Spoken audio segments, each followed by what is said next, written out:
Oh, it's nice to see you. Yeah, nice to see you. It's been a busy day. I sort of got back and about 6:30, and it was like shit. I walked back from town, and yeah, it was quite nice in the sunshine. But I got in, it was like, oh, knackered now.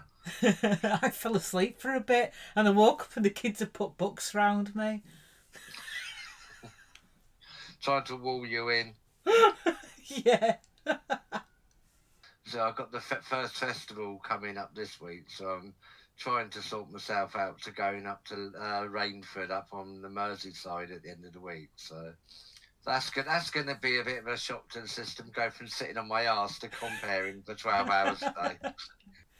How do you normally get up there? Do you like get the train and stuff, or do This you? one, it's the only one I get to the train to, but the train station is literally next to the festival site. It's literally about 20 feet away, the exit to the train station.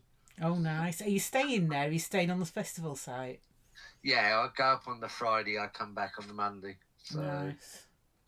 but it'll be fun. Like I said, it's the shock to the system of being in hills suddenly. For How do you do? How do you do that at a festival, like with like the grass and everything, and you're just used to it? Yeah, I'm just used to it. You tend to spend a lot of time on your front toes. I mean, I do wear go-go boots at a lot of outdoor festivals just for a bit more heel support, and also because I am running up and down steps a lot of the time, and it, festivals are either dry as a bone or muddy as hell. There's no, there's no happy medium.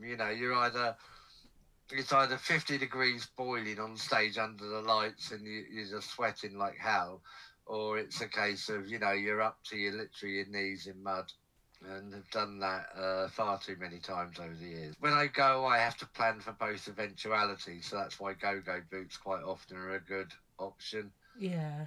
They work well in the dry, and in the wet they're fine, and look a bit more glamorous than wellies. But I do have a pair of high-heeled wellies, but Oh, nice.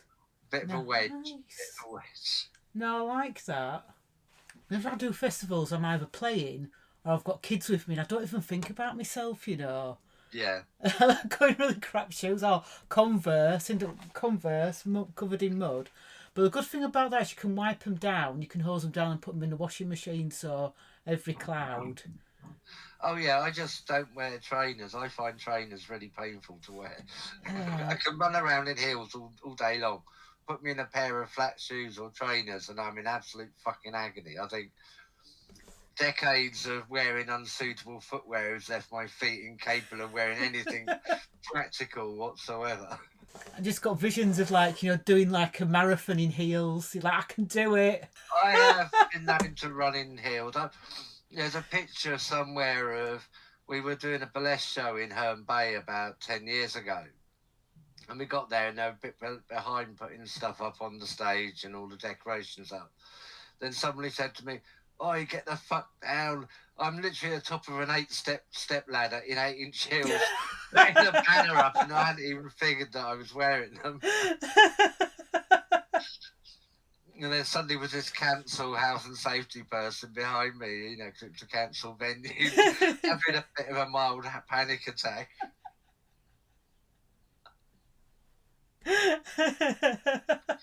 But I just tend to forget I'm wearing them. But it's.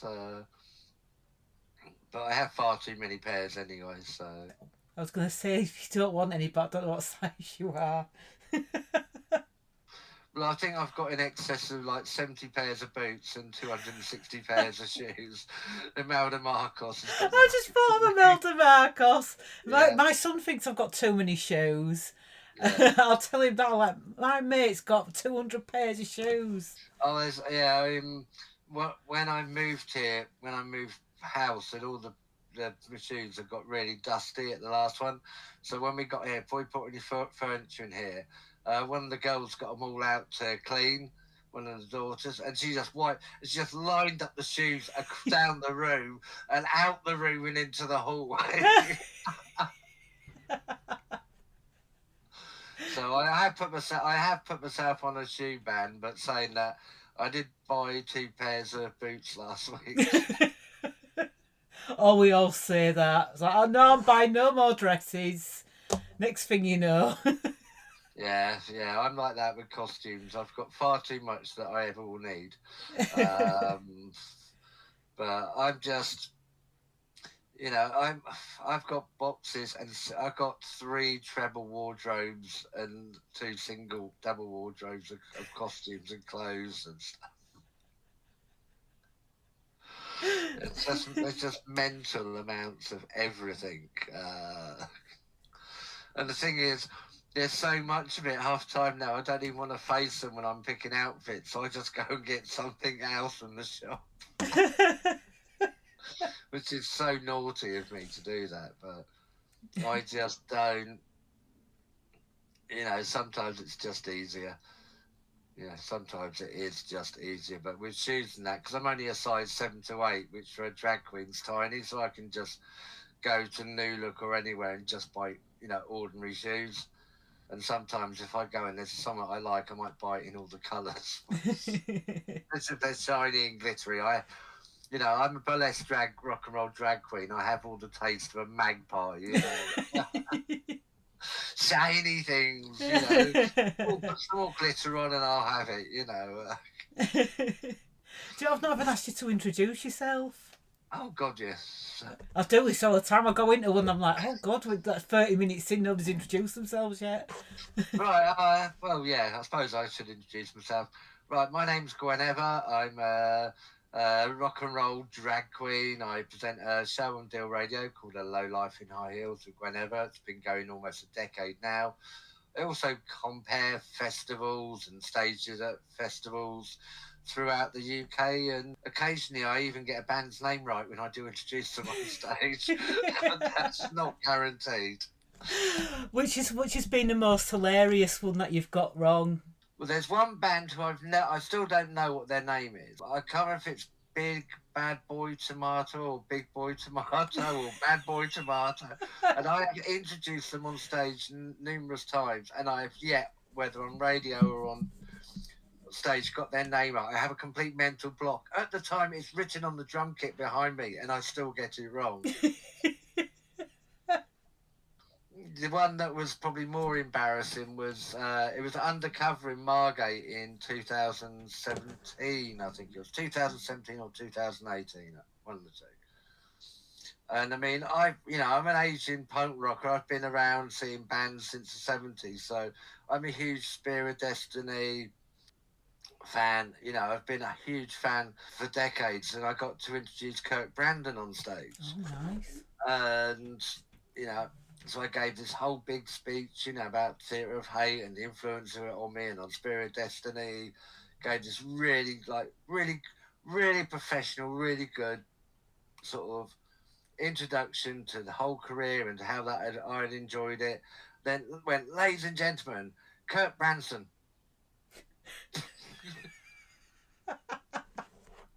And he just looked at me and went, don't worry, Gwen, I'll just change my name so you don't look like an idiot.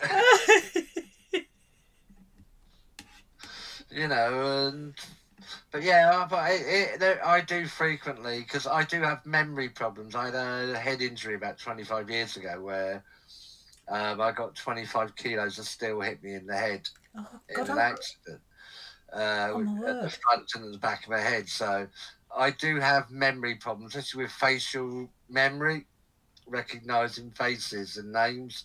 So I'm probably in completely the wrong kind of vocation. I got the two most basic, things, recognise people and get their names right, and I failed at that. Oh, how did you have the accident? What happened? Basically, I walked out of an office one day. I was working out. I'd given up rock and roll because I was getting too old, and I'd gone to work in an office job. And I walked out the door, and someone had left a great big steel extendable beam leaning against the door behind me, so it came down like a guillotine behind me. And my brain, I had swelling on the brain for 6 years. I had concussion for 6 years. So yeah, that kind of destroyed my memory. I mean, it should have killed me, so I don't worry about it. I come round in hospital, and there's the consultant there, and I went, was talking about the treatment and everything. And I said, well, what do you normally do in these situations? He went, normally just write a death certificate. He said, that should not have bounced off your head. So,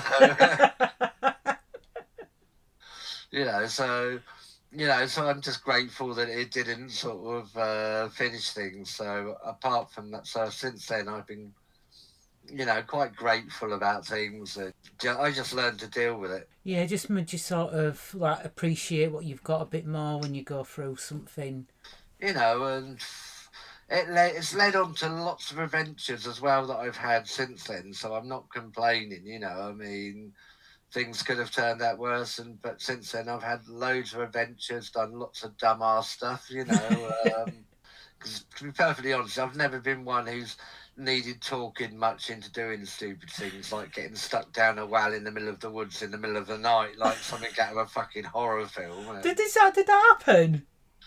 Oh, about 15 years ago, we was out we used to go out around here. There's loads of old tunnels and mine workings being on the chalk, and loads of old bomb shelters. So it's ever since I was a kid, my dad used to drag us around to some of these places to have a look round, and I knew there was a well in the back of some woods a few miles from here, so we didn't want to get seen doing it in the day. So during the night, we sort of sneaked into the woods, got a rope, and lowered myself down about 30 feet into this big well, because we were looking for an entrance into some caves, and quite often around here wells will have little bits going off them into like priest hide holes and things like that.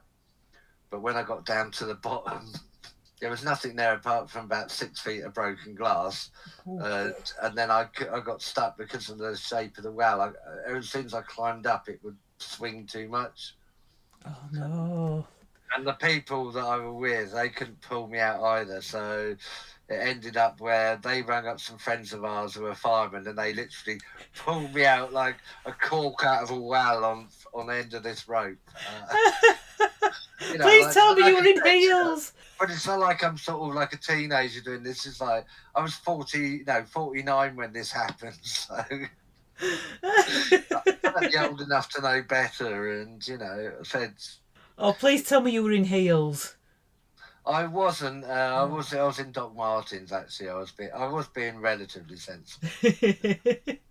For a given value, a sensible, obviously. Oh, that's hilarious. Right then, I've got some stuff to ask you as well. Oh right, well I was hoping so. Oh, I do love it. This always happens when I end up going off on a tangent, Oh God, yeah, I do when I'm interviewing people, and sometimes it goes off into good places. Sometimes you end up in weird places. Oh no, if you've heard some of my interviews, you probably know. There's been some dark ones this season. We've had all sorts. Yeah, I mean, sometimes you need a bit of dark as well. It can't all. To me, the world's such a dark and dodgy place at the moment. I just want to have some fun and bring some joy and good music into people's lives.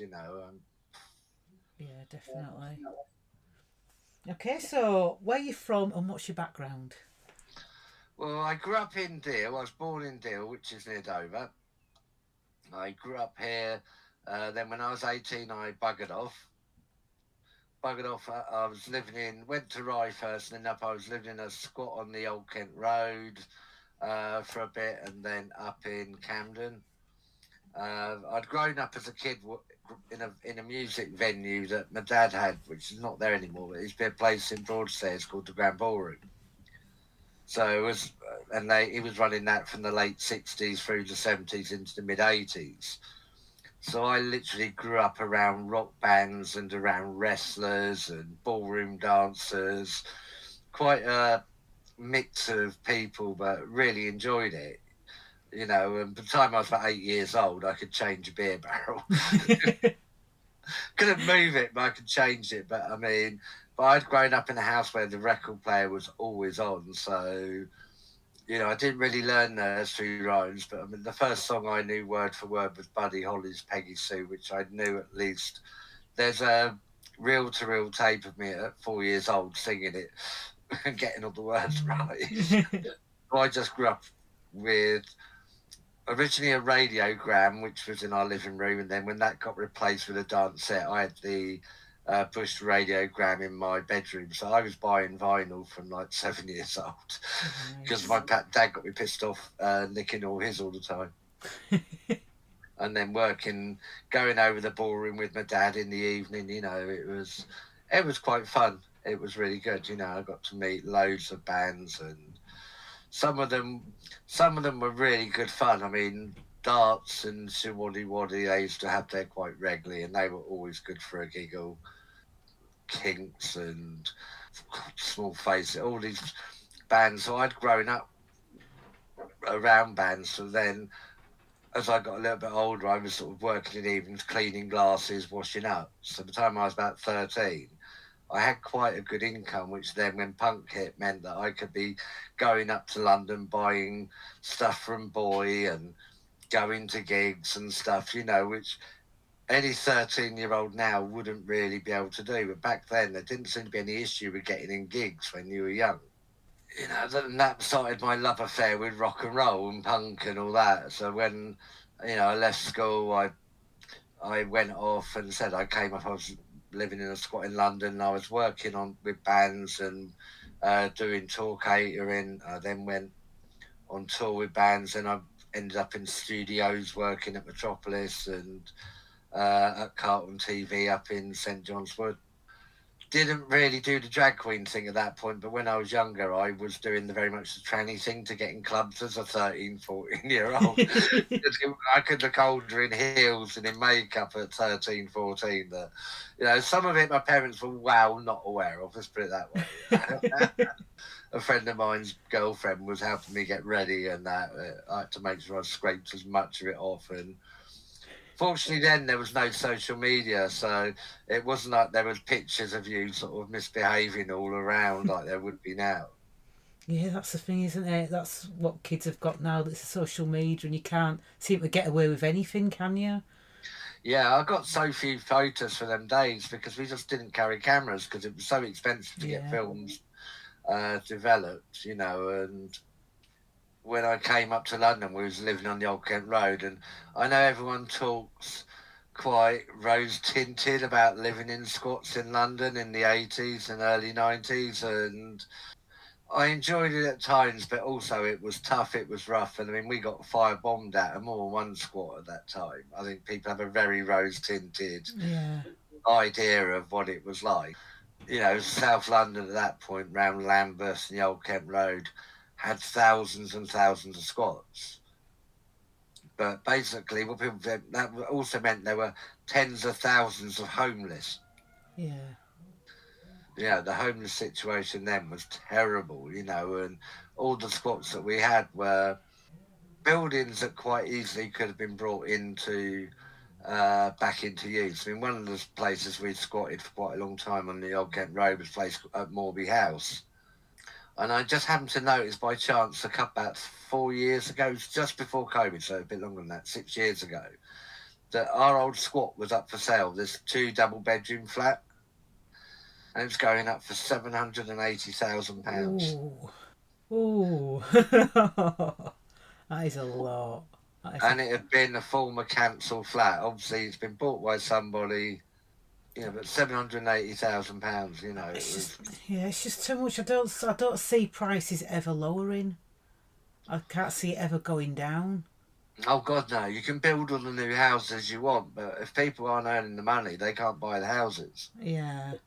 And people who are on sort of the national minimum wage are never going to be able to buy a house. Yeah, and there's no social housing anymore, is there? There's very, very few, very little. Well, yeah, and people down in Kent, they're building so many new properties, but it's not social housing for locals. It's social housing for people from other parts of the country, because you'll get a London housing association who will come onto a site down here and negotiate to buy the 100, say, social housing properties that are being built as part of a big estate, and then move 100 families down from London down to here. It's not going to 100 families around here who will need somewhere to live. And there will be 100 families where you are that need a house as well. Oh yeah, there's families everywhere. but it's cheaper for housing associations and councils to buy property elsewhere and sort of farm people out than to build. They don't want to be building more social housing in Westminster or Camden or in Kensington. You know, they'll spend. They can house a lot more people for a lot less money if they just, you know, export their homeless families to other parts of the country. And you know, I know people who've unfortunately been in that situation where they've been told you've got to move if you want social housing. Yeah. Yeah, it's not good. It's breaking up communities as well, you know, moving people away from the support network, and with this, you know. Kids from their schools, you know, and people from their families, you know, it isn't good. But unfortunately, we also live in a reality where good isn't the judgment, it's what's cost effective. Yeah. I was going to ask about your comparing, but you've already talked about that. Unless you want to tell me some more stories. You told me about Steve Ignorant and. Well, with the comparing, I mean, that's something that, again, everything that I've ended up doing has been accidental. Whether it's a radio show, doing burlesque, comparing festivals, it's none of it's ever been intentional. I mean, back long after I'd had the accident and then after I got divorced, I was a bit lost for something to do a lot of the time. And a friend of mine got into doing burlesque and stuff, so I started writing burlesque comedy routines for her and sort of helping her rehearse them and stuff. And at the same time, I was doing some stuff with Terry Pratchett, the author. We used to do these Discworld events called Wadfest and the Discworld Convention, and there was a lot of cosplaying, but also a lot of charity fundraising. And I had done a Wadfest where the characters were built around a book, so it was going to be soul music. So I was going to be comparing this thing just because I was asked. I I could do, but I did it as Gwen Stefani-ish, because at the time she was doing the whole thing with the Harajuku girls. So the gag was every time my name was mentioned, there were four girls who would hold up signs with ish. So this is where the name Gwen Ever came from. So I did that as Gwen Stefani-ish. Then when we went to do the Discworld charity event the following year, which did involve bizarrely football, with all of us tied to scaffold poles like a table football set, because we used to do quite a lot of silly things like that.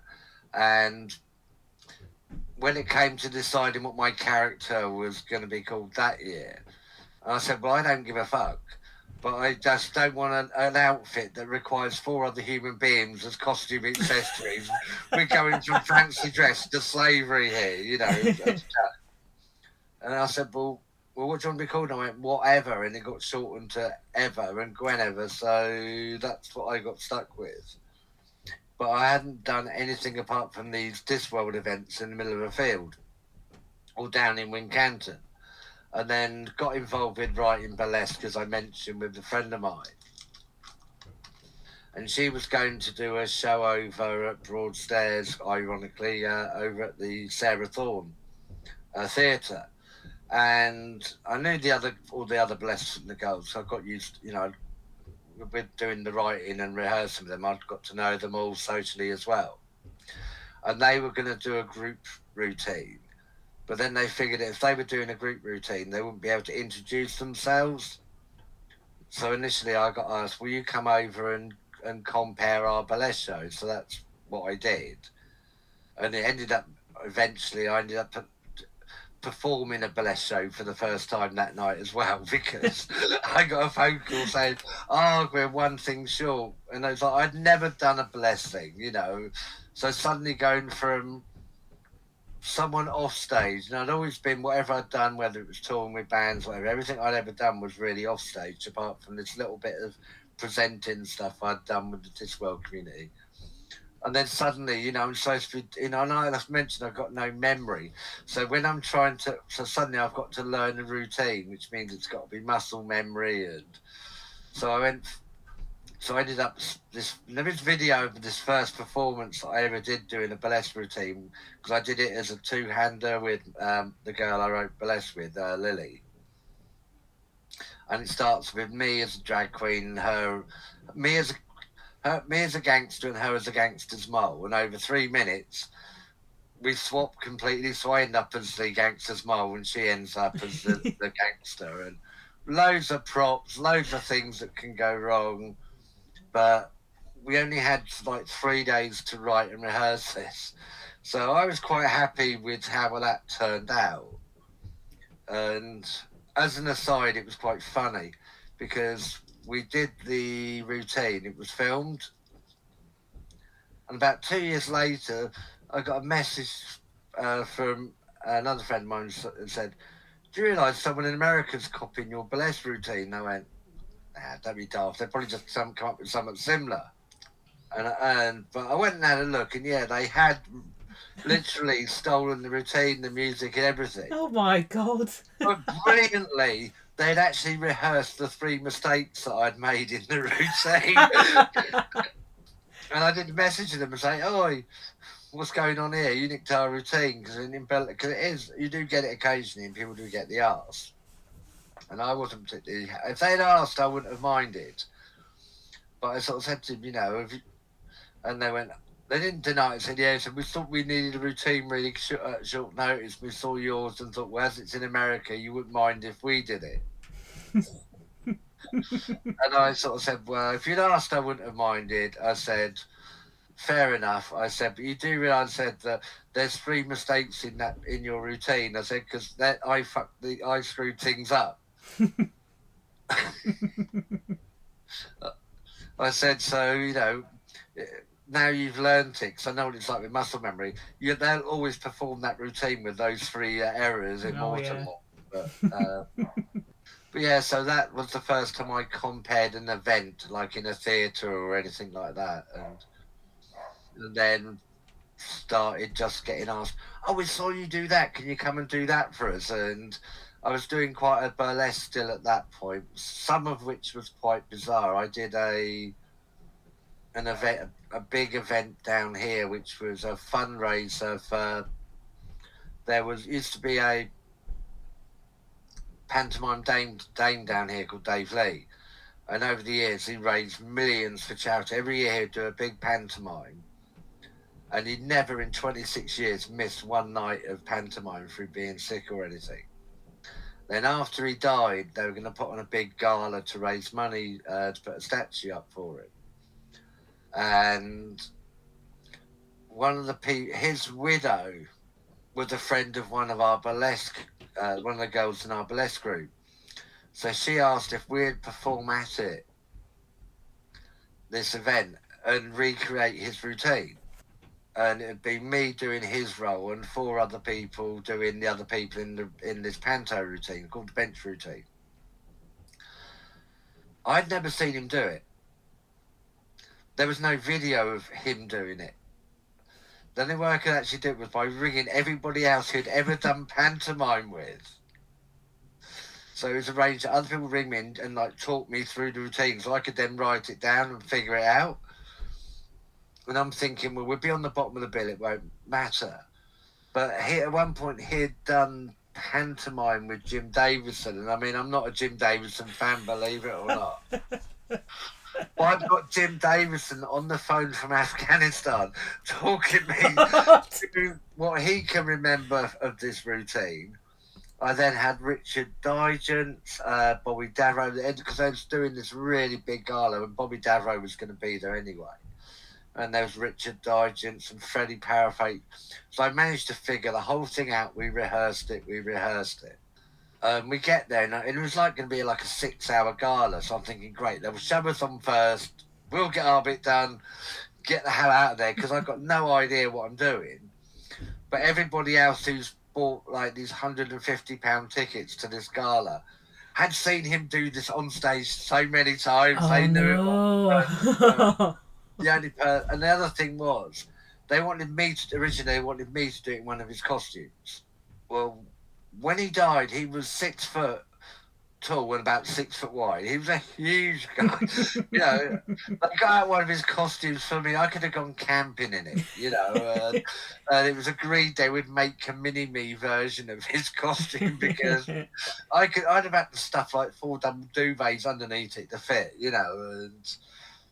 And so we get to the Margate Winter Gardens, you know, which is a big venue, and I'm doing some of that. I'm totally uncomfortable in. We get there, and we get the running order, and it's like I'm second from the top.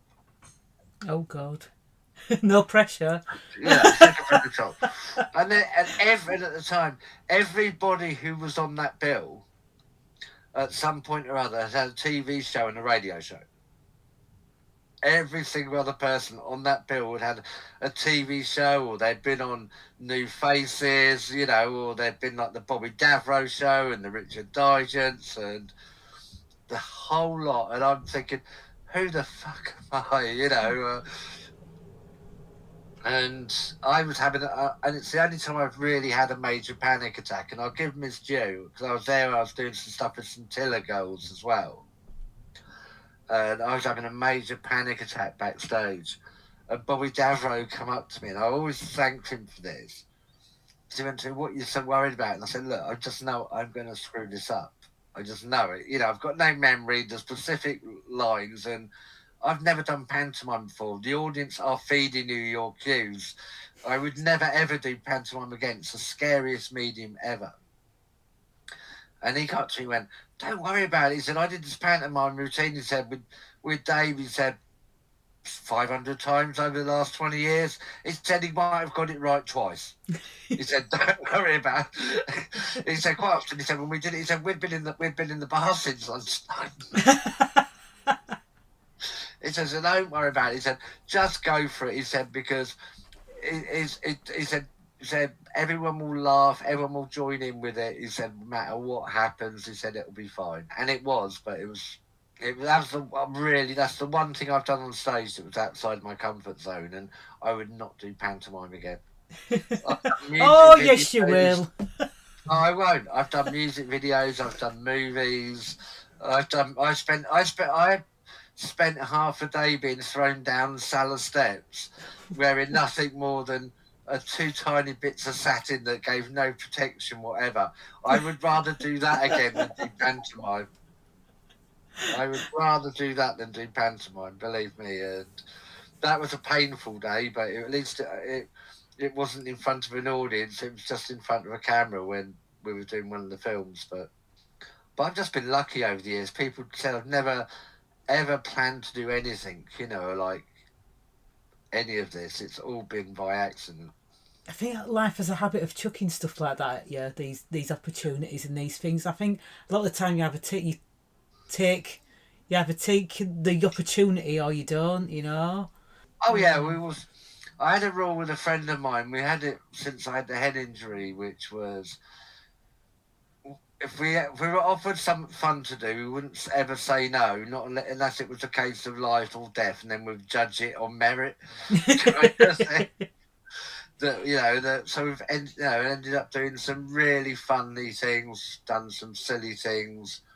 Like I said, had some real adventures. You know, I've done 2 films now with Chris Ward, just doing silly little parts in films. I've done half a dozen movies. I've been a character in a cartoon comic strip in a magazine.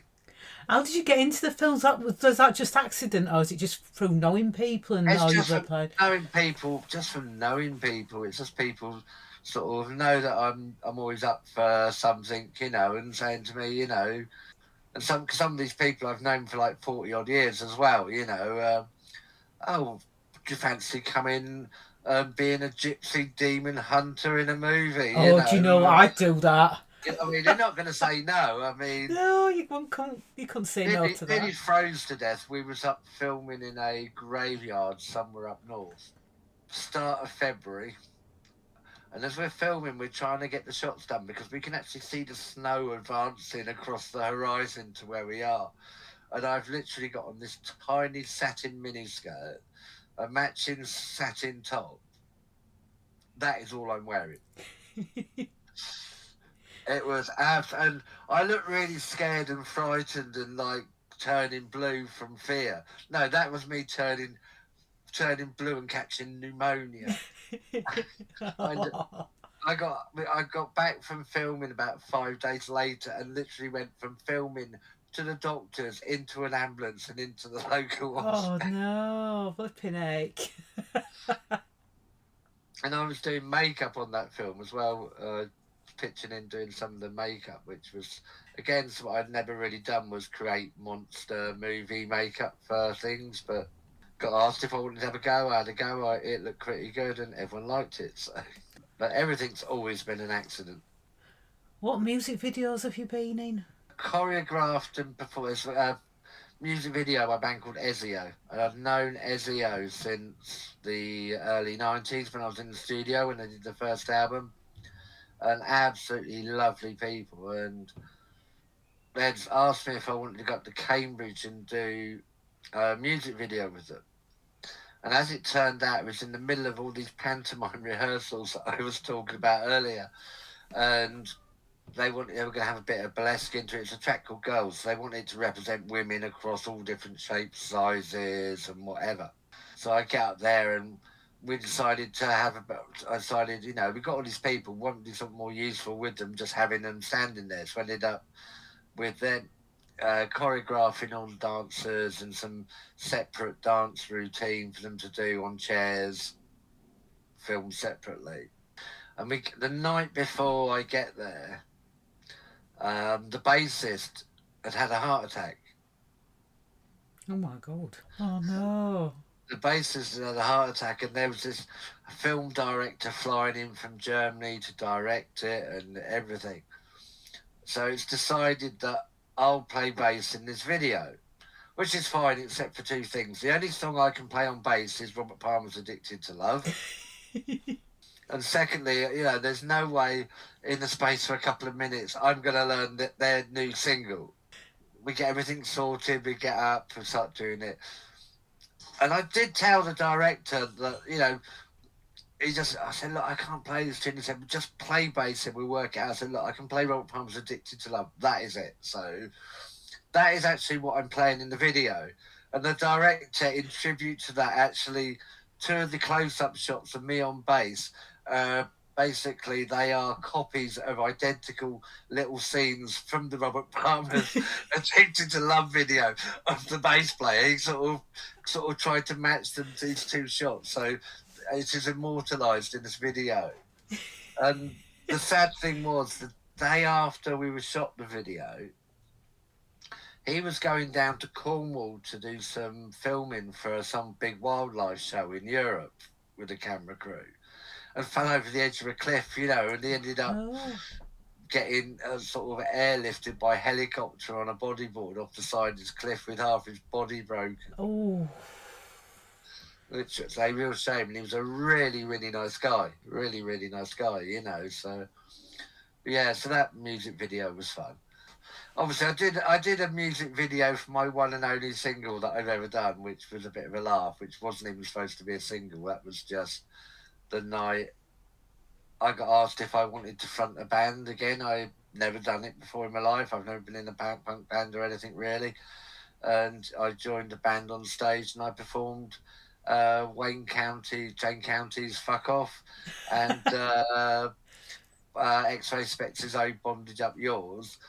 And the worst thing was I didn't get to rehearse with the band at all because my father had diabetes, and on the day that we were supposed to be doing this show, he was having half of one of his legs amputated. So I literally went from the hospital, from his bedside where he'd just had his leg off, to going on stage and performing these songs. But really had a good time. I'll never say I was a singer whatsoever, but it went down really well. Got the biggest cheers of the night. There was about 15 different performers that night who were joining like a house band on stage to have this bollocks to Brexit evening. And every other singer was a singer out of a band apart from me, so I just went for it. You might as well. Yeah. But the venue recorded it, and then Not last Christmas, but the Christmas before, it came out on Damn It Records as part of their Damnation showcase, which was a giggle for me. It was something I wanted, you know. When was this? How long ago was this?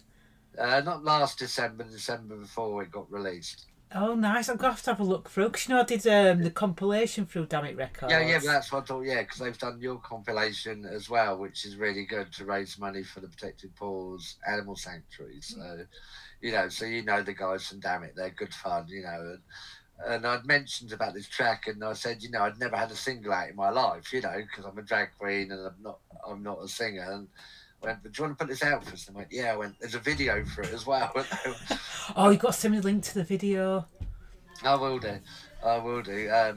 Because when I did it at the time, Jayne County has actually seen it, because I'd asked her beforehand, well, look, I don't want to offend you, would you mind if I perform this on stage? And she was like, yeah, go for it, thanks for asking. But when I did it, because I was also doing the X-Ray Spectre tune, we'd got hold of a sax player and a keyboard player so on my recording there's a bigger band than on the original. And keys as well as sax players, and it really works for the track. And afterwards, after I'd done it and sent Jayne the video link, and she come back, she went, that really works with keyboards and the saxophone. She said, it really does work, doesn't it? She said, that's the missing thing. I got a good reaction of her for it, and I really enjoyed doing that. At some point I might release a follow-up in another 45 years. But... Could you do an album? I haven't got the talent. I've got albums out there. I know in the music industry, a lacking in talent is no way a judgment. I have worked with some of the great... I've been fortunate over the years to work with some of the greatest people in music, like Motorhead and Lou Reed and Frank Zappa and Pink Floyd and Bowie. I've also worked with some of the worst artists in music, and so I'm well aware that talent is no barrier to actually having a career in music, but I just don't. Plus, with the memory and remembering lyrics is really hard for me. Oh, you know what? You can get away with it if you, I guess, because I sang in bands and stuff, and I was in the same band for 12 years, and you sort of, you find a way, you find a way of doing it. But like I said, I wouldn't, I'm not saying I wouldn't do it again. If someone got to me again and said, oh, do you want to come and join us on stage for a song? I mean, I have joined Peter and the Test Tube Babies on stage for a really mental version of Transvestite, and I've got the video for that, and I keep thinking I've got to put that video on YouTube. This is about 10 years old now, but two different people videoed it for me, so I've always thought I'd like to edit the two together, and then you've got a multi-camera view of this performance. That was really, really, really good fun, because I've known Peter for a long time. I've known Del for an even longer time. Oh, Del's awesome. I love Del. Yeah, Del's wonderful, So it was, but so we did this. We planned it about 6 months before it happened. I'd been interviewing them for my radio show. And I'd said to them, because I knew they were coming to do this festival, and I said, look, I'm going to be comparing anyway. Why don't I join you on stage for Transvestite? And Peter was like, yes. Absolutely. Yes, we got to do this. And there's one bit in the video where literally, I don't know how I did it and how I got back up, where I literally sink down onto my hands and onto my knees, bend over backwards, my head touches the floor, and I managed to get back up doing this "We Are Not Worthy" thing in front of them. I have absolutely no idea how I managed to get down and get back up without requiring a team of people to pull me off the floor. But it was really good fun to do. And that's the thing, is with introducing bands on stage, occasionally, I'll get to join them on stage and do something silly. I've joined Menace on stage before. And... Have you joined the Pukes on stage? You know the Pukes. I know you played a Puke song the other day, didn't you? I've interviewed the Pukes, I've had them on the show, but I've never joined them on stage because again, for me, a ukulele is far too complicated. The Puke's version of Cock Sparrows, you know, Because You're Young, Oh, yeah. is one of my favourite tracks of the I'm on last the sort of decade. Have you seen the video? Yeah, I know you're in the video. I was going to. Oh no, I didn't think anybody had seen that. But anyway. Oh yeah, I've seen that video. You know, I'm a big fan. You know, I've stayed with Debs as well because I compared what the Nevermind the Buffet album launch Oh, at the nice. Dublin Castle. I got it last minute up and compare the album release because it was quite bizarre. Because we had the Puke, we had a ukulele. God, what they're called? They were really good. It was a band from up north, a couple of guys doing a uke thing, but it was really hardcore. You know, real sort of goth on ukes, which Yeah. I'm trying to think the name, which is terrible. I can't. But also there was two Mexican wrestling ukulele players, which was quite surreal. Yeah. Yeah, it's so because I didn't talk to them for a few years, which is quite sad. Yeah. It was yeah. So I didn't. When did I leave the Pukes? It must have been because I was on the calendar as well. 2013, I think, was my last Yeah. gig. And sadly, a couple have died since I then know as they well. have, yeah. Like Esme, because Esme and Ever we used to hang around together, the three of us, and obviously, Esme, very tragically died. Yeah. I mean, she was only in her mid-30s, and she I was died from, going to say, yeah, she was only in her mid-30s, wasn't it? yeah, cervical cancer got her. There has been a Pukes hole in my music selection on the radio because, you know, it's good fun, you know, but I said, too complicated for me to play.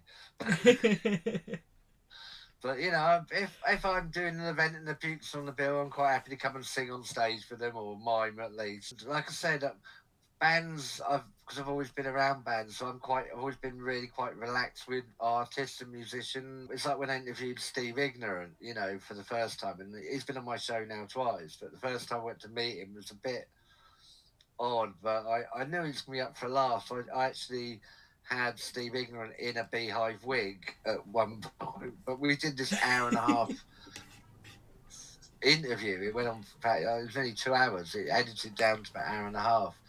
And when we talked about everything, you know, from all the non-crass bands that he had been involved with through the years and with the Slice of Life stuff. And after I did the interview, he went on stage and he then went and played this really mental version of Bowie's.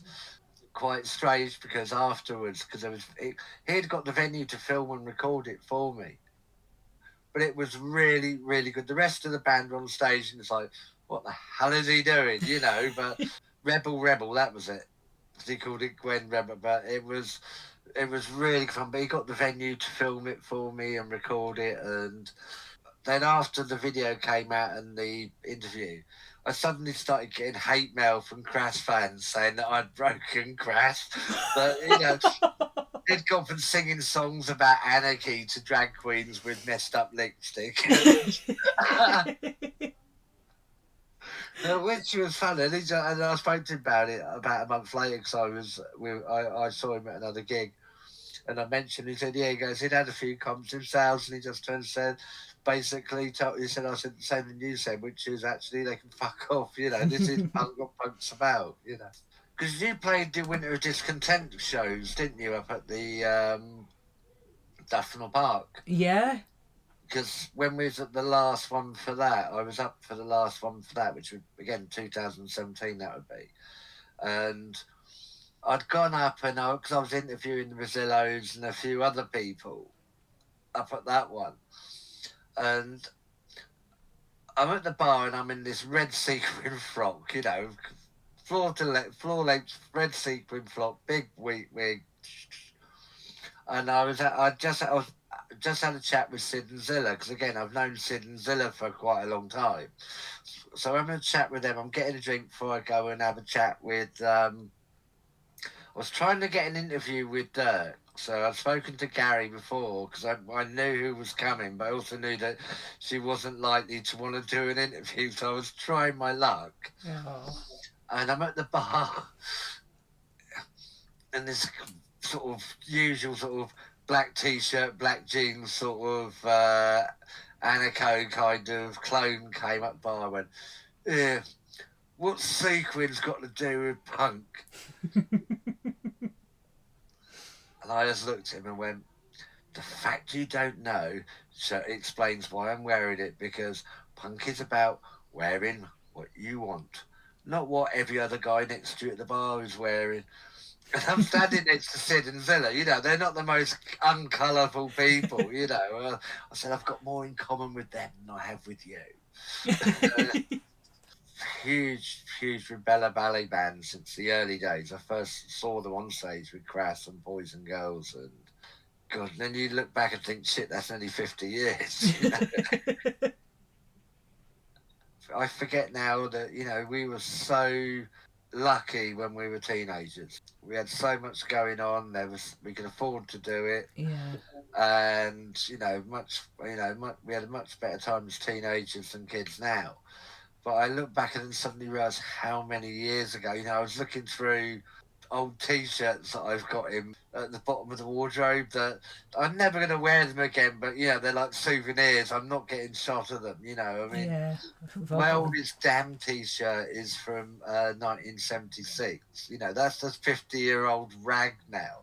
And I don't care, you know, I've enjoyed the last 50 years. I'm not knocking it, you know, but it's sometimes you think, where did the years go, you know? And then you think, well, actually, the 80s and 90s and the early 2000s, I was on the go all the time. I think putting it politely is saying a party animal, you know? We live life to the full, and I've got no regrets. You know, everything went right, but, you know, I don't look back over... I'm not going to look back and go, oh, it's all been... Oh, I've wasted my life, or it's been miserable, it's been a waste of time. It's not. I've had so many adventures and continue to do so. You know, the more we help each other out, the better life is for everyone. Yeah. You cannot exist in your own little bubble, you know. One of the reasons I do the radio show is just to bring new music to people, because, you know, I like discovering new bands and sharing new bands. There's too many radio shows where, it's all the bands from when the presenter was a teenager, you know, and new bands really need... It's harder now for new bands to get heard. Oh, definitely. It's harder now for new bands to get a gig, to get an audience at a gig, you know. The sad truth is these days, you know, is that covers bands will get bigger audiences than the originals. Yeah, that's true, and they'll get more money than the originals as well. Oh God, yeah, definitely, you know, but I've got no real interest in that. And my interest is in discovering new music and new musicians and new bands and sharing them, you know. And on the radio show over the years, I mean, I was trying to think of the numbers. I've played in the last nearly 10 years, probably 8,500 different bands and artists.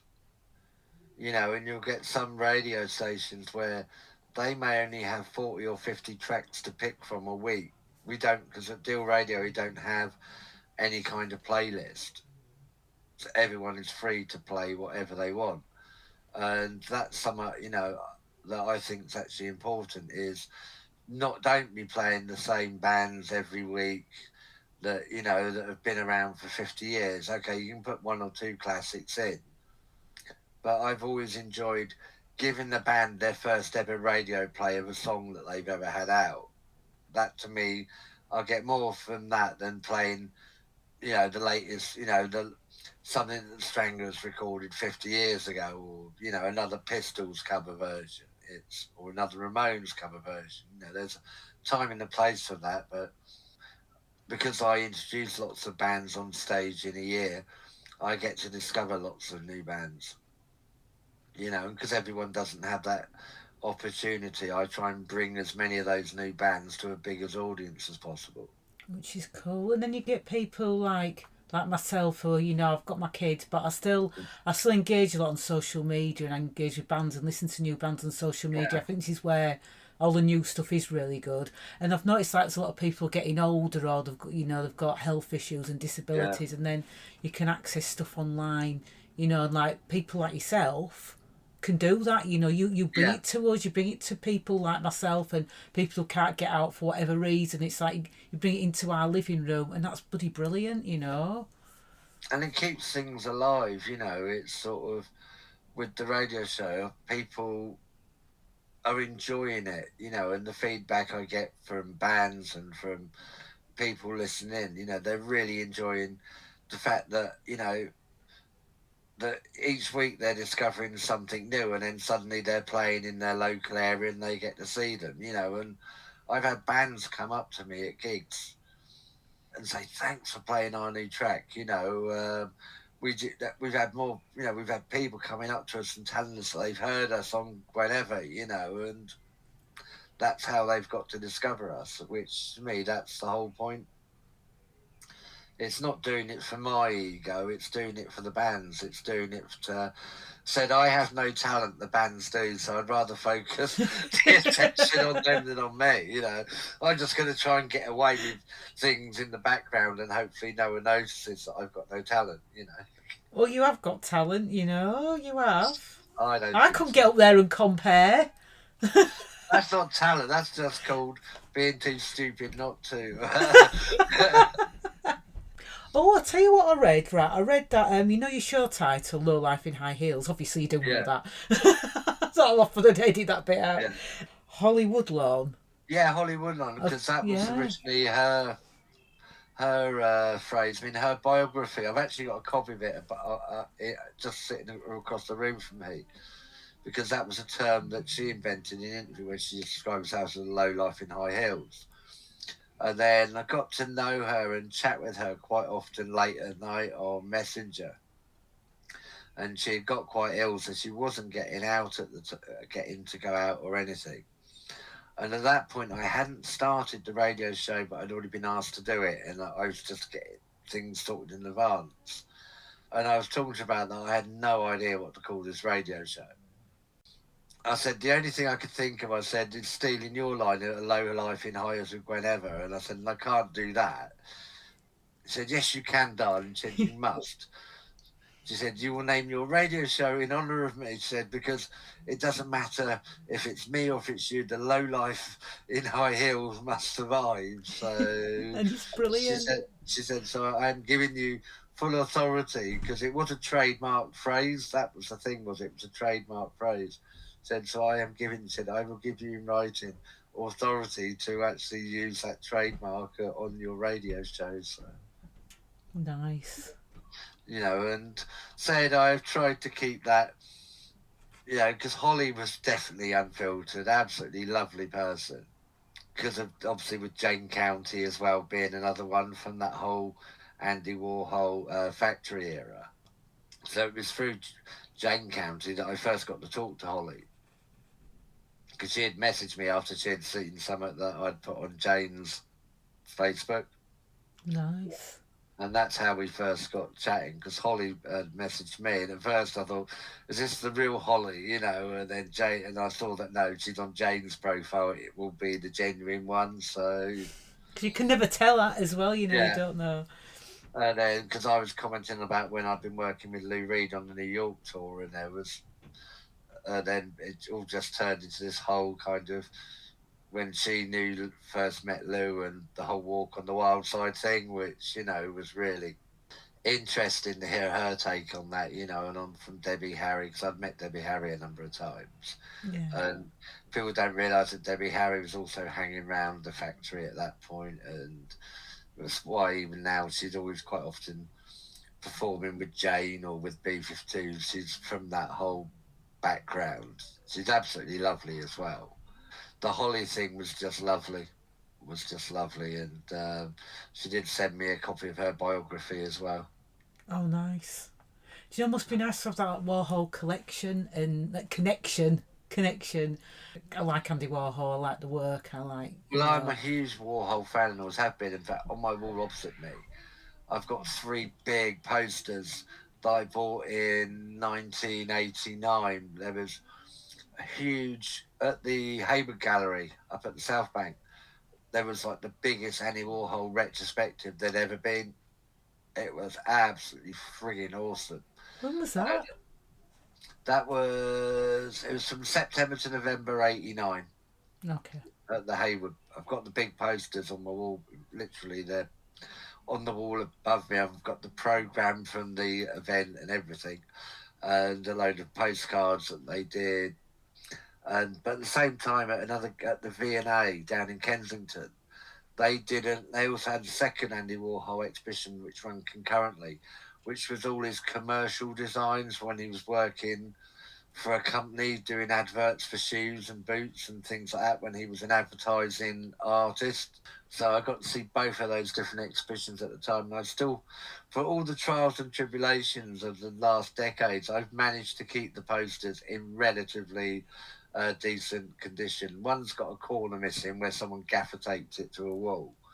But apart from that, but I've got lots of Warhol stuff like that, and I've always been interested in the stories and in the people who were part of the factory scene at the time. A lot of them didn't make it. It has to be said. But Yeah. any scene with that amount of drugs, and especially when people are injecting drugs, it's going to lose a lot of people, just like punk did in the early '80s. Sorry, my brain. Like I said, my brain at times just goes into neutral. So Yeah, sure. I'll take that as I'll let you go then. I'll let you have a yeah, rest and yeah, I'm fine. I'm gonna go and start sorting the music out for my radio show tomorrow now. Start putting that together. It takes longer to put it together than to actually broadcast it. I think I don't know if I've made any sense whatsoever. oh, you have. You have. It's been brilliant. I try not to. You try not to make sense. Well, anything. What was it I was once told? That if people can understand what you're on about, it can then be used in evidence. Bye. Bye. Thank you for listening to Punk Rock Creators Podcast, and we'll see you next time. Bye.